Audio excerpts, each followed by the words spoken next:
Huranba makal yami lam khudingi huranba makal ama natraga makal ama adum lei lambi thatlaga huranba migi sizinanaba thadarakpa paisa huranba furit khawdagi sel huba kangbu yumda changaga huranba dukandagi khetba gari munba online dagi paisa huranba marup haujinnaraga huralaga chenkiba samudrada jahaz huranba yamne nasigi video sida ligadoriba wari asidi samudrada huranba kangbu mayamna pirate saira khangnaba singgi wari ne loirakpada akhoi lam asigi wari mate amasu yaujagani akhoi samudra mapanda leiruba lam natabanina samudragi wahai wata akhoi da leiramdabi yai lina adum handorake pakhatpiganu ngasidagi chahi chahum chamri rongi mamangi wari ne malemda leiriba samudra mayamse huranba pirate singna pik thalaga leirame matamdara samudrada jahaz thawga lakpa midagi pot uba ngamba haibasi huranba amagidi yamna thoiba magun mahak siba yai mina hatoraktana natraga huranbaduna magi charon surona chathokpada loiroidaba sana lupa sel tum hubagi tanja phange matamse British sing Portuguese sing Spanish amadi Dutch masasing migi lam chatna lalonbagi namada huranba kan hawgalapa matam loilam sandoknaba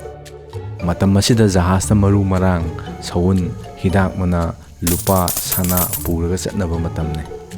aikoina haujiktabu maru marang si pangpangda phangbagi karim khandabagi wani matam amadadi India kaupa samudra lalaga leiba lam amada kwaidagi manam nungsiba kwaidagi tangba maru marang leiye haidana Columbus khoi India thiba lakpada America haiba lam ase puthokhrine moina maru marang da ngawbi jangse sirasu yare haidana hi khontoga mayum thadoga jira thiba koije chatlene tumba jaba khangdagai samudra se khaji kharak pak mafam nate huralaga chenkibda koi tan tanabada phangada mafam nate aikoina su udriba world map amane mase kyam pakki Pacific Ocean khaktana tangkhai gi changda kallaga leikrabane atopa mari masu leiribane piracy si kamaina hawkhibage hairagadi ngasidagi chahi chamri rongi mamangda Spanish amadi Portuguese masasingna America da loilam chansinba hore loilam chansinba haibase moigi lamdagi kudum challaba lam madunga nanaba mi thadaba yade sendong tanaba pot lorktaba yade maramdi jahaz chatpa haibase yam tangi matam yam changi hafta dani tha dani changije mi yam changi mi si ni toina 1494 da Columbus na America puthokraba sahi ani gi matung matamdagi pop Alexander taruk chubana Prithvi asi tangkai khaidore oi thangmana kandara no Spanish masasing na tongning ba tawro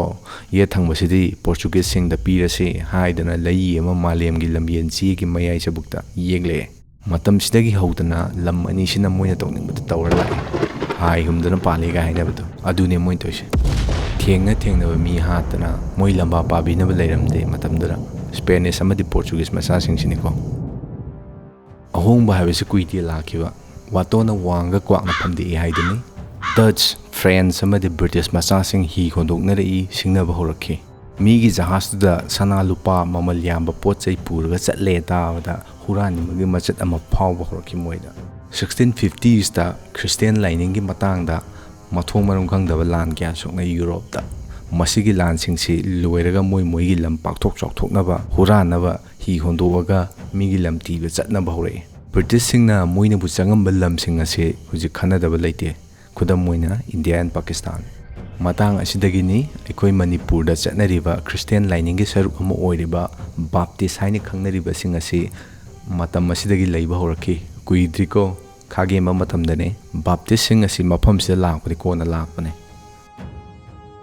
masigi matam sini mayamna piracy gi khwaidagi kanma matamne hainaribase yam ngallavada Hispaniola ithatta French masasing leishin bahorakhi Hispaniola hariba lam ase Caribbean da ithat oina leiba lamne mafamdura leiramba ok san hatana charaga leiba horakhi moina moi ain gi wangmada leiba kangbu oibanina Spanish masasing na moi tanthoknaba torokpada awaba moi Hispaniola da leirambadagi naknava ithat Tortuga da mafam hongduna leiba horakhi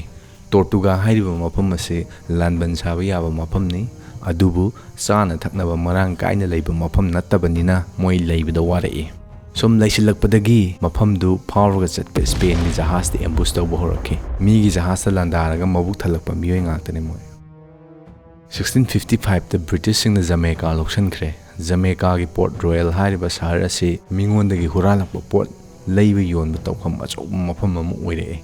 Matamduda British amadi French lengakna jahazta laiba Spanish mayamdudagi huranaba haidana British lengakna phawba huranba mayam thadue. Moishingsini privateer haise. Spain na kudum chalaga leiba America gi samudra mapan asi Spanish man kawi changba lakpa ngamba mafam nate masidagi hural halunaba haidana matamduda Henry Morgan gaina afawa captain si thadoga hural hale. Privateer singdi farga su pharsi tawde lengakna thadokpanina Thauri yalaga siriba kangbusidhi pirates kawe. Henry Morgan si loirakpada sargi mingthonga kaadana Jamaica gi governor fawba oike. Matamduda Tortuga leba English, French amadi Dutch machasing paisa yamna painei. Maram maduna Tortuga haiba ithat asi loksinnabu hotnai nakan khudimakna Spain amuk ngam British na amuk loksin ado aroibada 1664 da French singna chena pasinke. Tortuga leba mi sing asi French ki makok singna lenga ki athingba yaudana arakpa jahaz khudimmaktagi hural hale moi thokpa tawroidana maduna maram oiraga pirate singi base oiduna matam sangna leirei mafam ase. Adubu 1680s loisalakpada mafamduda piracy tawba sen tongu yadre maramdi lan yam toina tawanba mafam oibana. North America gi samudra mapan si phawba mayamna huranba changingdre hanadi pangchangda chang huranarambane. Masigi matakta 1692 da yuwa kanma mahakibadagi Tortuga da huranbagi infrastructure leiramba mayam loin kaire. Huranbada da sendong phangamba sendong phangaktabadagidi Caribbean dagi Indian Ocean da khokopa loi lai. Kaidobagi lai no hargadi Indian Ocean asi section na ngak siandaba mafamne. Masida huranabada hongnaba yaure. Madagascar haiba ithatche pirate sing chakta famne. Dodo gaina uchek mi ubada kidaba mi manakta pangching changjanba ucheka do sidane leirambise Thaina. Houjikpudi mutkre mi na kap tana hatana thiba phangaroi. Matang si Europe da mathong maram khangdaba lan yam tawba matamne. 1713 gi matungdadi Spain ga soknarba lan mayam si loisinkhre. England namadi Spain ani gi marakta santi leire haiba yai au mafamdi yanthatnabda loi tawdre. Thainadi lan haibasi lan mi gi tolo phangpham thabak am oiramme. Sarkarna nektoini paisa piraga lan chatnaba paisa piraga lan chatlandoine. Santi laabanina thabak tawningai leitadana ngauchatnadana mi lising pirate ole matamdara. Chadabadi yadabanina mi mayam su pirate ole. Matang aswaidagini Hollywood ki film Pirates of Caribbean series daga yaw pirate mayam thokleise. Film ne wari nungainaba haidana screenwriter sing hapsinbagi wani asengba mi oina leiramba mi mayam yawreni. Kudam oina Blackbeard matam masidagini. Matamdara mamu maming chatpa nupa leite. Tapta lai haigumne Caribbean gi angangsing kappa themnaba. Matamse America da Africa da gi mi amuba kangbusi pharga jahazta hapaga America da minai oina yolunaba puba matamne pura business makhal amane mi leiba yonba tawrene. Matang asida America ga Africa ga gi marakta achauban lalo leitikki mari ma leire. Africa da gi mi pharba matung mi leiraba matung mi sing do hapsilaga America tamna hi hondra mukpui. America yoraga loi yolamani mi sing do minai oina.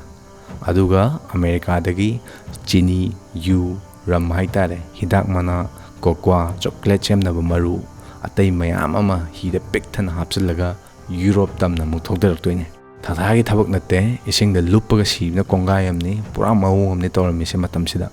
Masigi lambi si hi tonga mi pangchata satpanina pirate sing na huranba yam nungaiba lambi oi. Matamduda lan loiraga yanabagi matung ina British masasing khakta minai leiba yonbagi thabaksida monopoly lei. Monopoly haidi moina natana atopa mina minai yonbai leiba yate. Maram asidagi minai puba hida thabak thinare British masa mayam. Mi marang kairabanina kusumal hongai paisa tingdanaba hotnabada hi gi mapusingnasu hi tongmada aru anan phajana senade maduna maram oiraga yongani na puriba mising amadi hi the crew oina thabak tawriba sing chap manana leina kaya naraga pangsi da sinai amotpa jahaz thabak tawningdaba free oiba pamakpadagi hi the thabak tawnarama mayam do lepaga mi mayam pirates onaki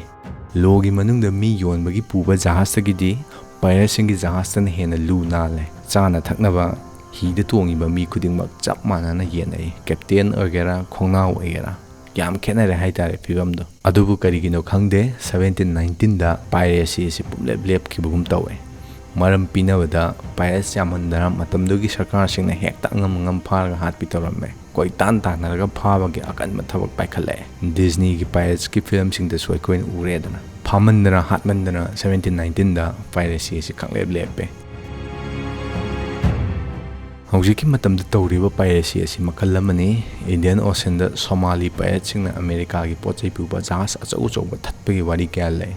Thaina aikogi da hairaga matamdugi ningthona san huralame sabod huralame haiba midu makhut kakpa loi thaba tawbumbanida kaim natte huranba haibasi makhal ni matam ge hongmulei houjikna mi mayam gi damak sijinanaba thamiba paisado maran gi mawongda huralaga mayum saba ngammene ikai khangdabi jangdo madugi huranbaduna mi ama hekto oibi aiko maduna maitei kangani ifurup kangani na mayam mang lauribani aikoina di